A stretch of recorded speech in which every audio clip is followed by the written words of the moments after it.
இன்றைக்கி அன்னை சமையலில் பார்க்க போகிறது சூப்பரான ஸ்வீட் ரெசிபிங்க. இது நீங்கள் ஒரு 15 நிமிஷத்துக்குள்ளே பண்ணிடலாம். தேங்காய் லட்டு வாங்க எப்படி செய்கிறதுன்னு பார்க்கலாம். அரை கப்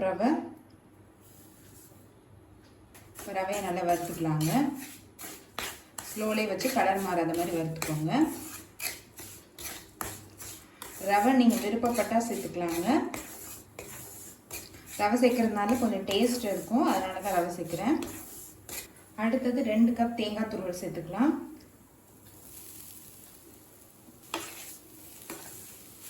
தேங்காயை நல்லா வதக்கிக்கலாங்க.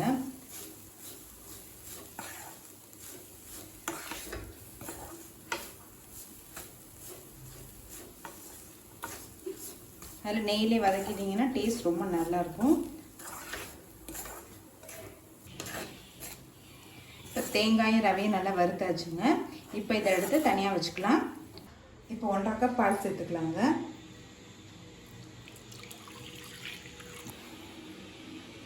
இப்போ அடுத்தது நம்ம வறுத்து வச்சுருக்க தேங்காய் ரவையை சேர்த்துக்கலாம். தேங்காயும் ரவையும் போடும்போது ஸ்டவ்வை ஸ்லோலே வச்சுக்கோங்க. இது நம்ம பாலில் செய்யும் போது டேஸ்ட் ரொம்ப நல்லா இருக்குங்க.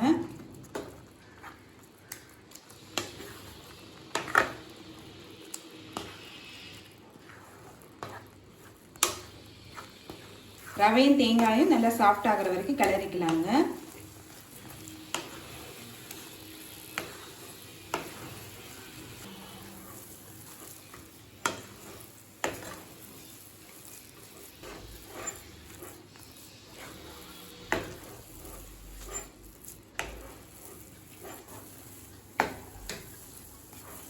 ரவை பாருங்க நல்லா வெந்துருச்சுங்க.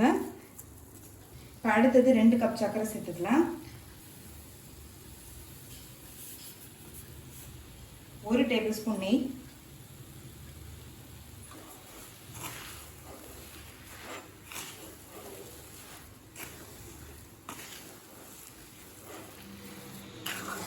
இப்போ சர்க்கரை நல்லா கரைஞ்சி வர்ற வரைக்கும் வெயிட் பண்ணலாம்.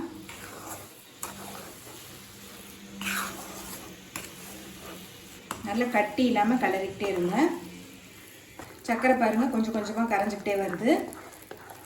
2 கப் தேங்காய், அரை கப் ரவைக்கு 2 கப் சர்க்கரை சேர்த்துருக்கேங்க. நீங்கள் வெறும் தேங்காய் மட்டும் எடுத்திங்கன்னா 1/2 கப் சர்க்கரை போதுமானது. பாருங்கள் சர்க்கரை நல்லா கரைஞ்சிருச்சு. கொஞ்சமாக ஏலக்காய் பொடி சேர்த்துக்கலாம். இன்னும் கொஞ்சம் நெய்,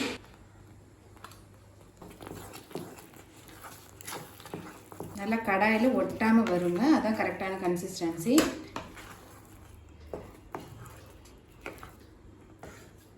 பொடியாக நறுக்குன்னு பாதாம் சேர்த்துக்கலாம். பாருங்க நல்லா திக்காகிட்டே வருது. இன்னும் ஒரு 5 நிமிஷம் வச்சுருந்தா நல்லா ஹார்ட் ஆகிடுங்க.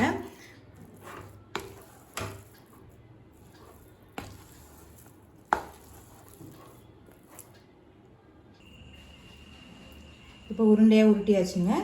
இதே மாதிரி எல்லாத்தையும் பண்ணிக்கலாம்.